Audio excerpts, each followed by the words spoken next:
I'm going to do some neurological examination on sensory. So first thing I always tell my patient, when we do senses and tests, they have to close their eyes and we have to use like sharp or a dull subject, so we are able to identify.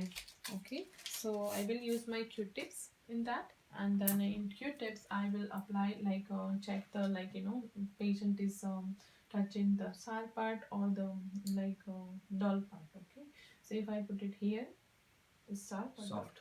Okay. Hard. Soft. Okay. Here. Sharp. Okay, you have to keep your eyes closed. And then another test I'm going to do is stenosis. This is like I put the object, he has to keep his eyes closed and he have to tell me what he is feeling and identify the object with the closed eyes. Bar. Okay, so he, by the touch, patient is able to identify like which object he is touching. And patient who has a brainstem problem, they not able to transfer that sensation to the brain and speaking about.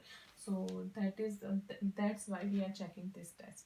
Next one is graph aphasia. That is a patient has to close the eyes and on his palm I'm going to write down the number and he has to tell me what I'm writing. 3. Okay, good. That's good. So now next test is point look like localization. In that case, if I'm touching like a point on the whatever side, patient has to tell me where I'm pointing. Left. Right. Can you just show me where I'm pointing? Okay, so that is good.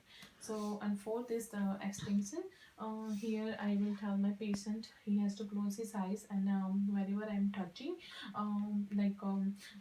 I also have to do like 2-point discrimination. Sorry, so in 2-point discrimination, I have to like use bobby pin or something like paper clip, and the patient has to tell me where he is feeling on 1 point or 2-point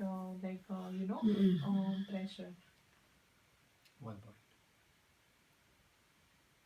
2 point. On the legs.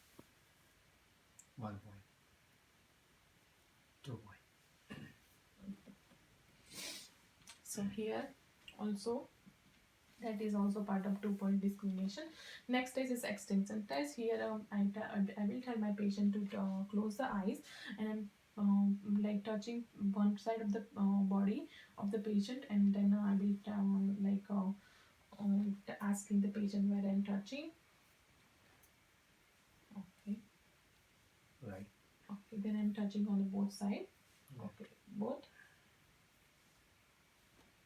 So here, the patient who has a brain problem, they're not able to identify like a stroke kind of patient. If they have a weakness on a one side, they're not able to identify where I'm touching. Okay.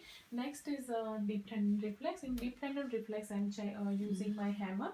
With the hammer, I will check the reflexes. So when I'm using hammer, it's not like I'm hitting, but I'm just putting like lightly leaning on the hammer slightly like a weight, and that is we feel the sensation. So first is I'm checking the brachial radiculus reflex. In brachial radiculus reflex,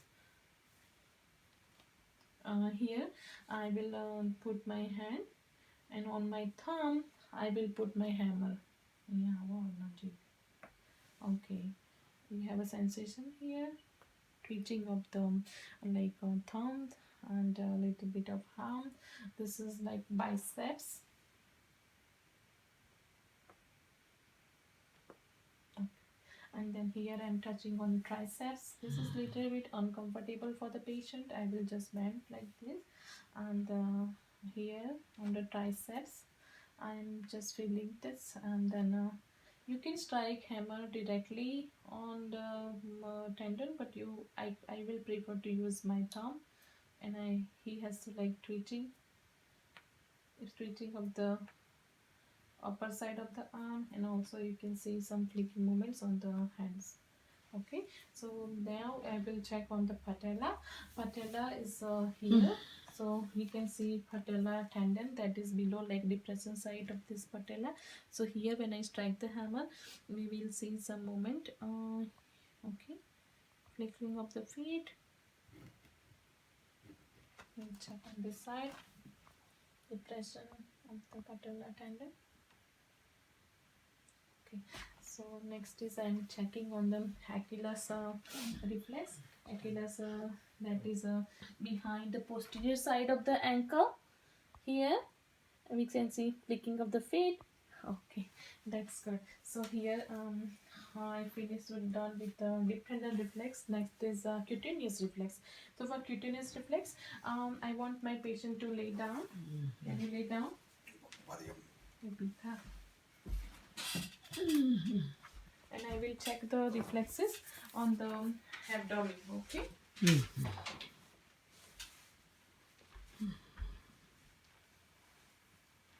So on abdomen, I will use my Tikane.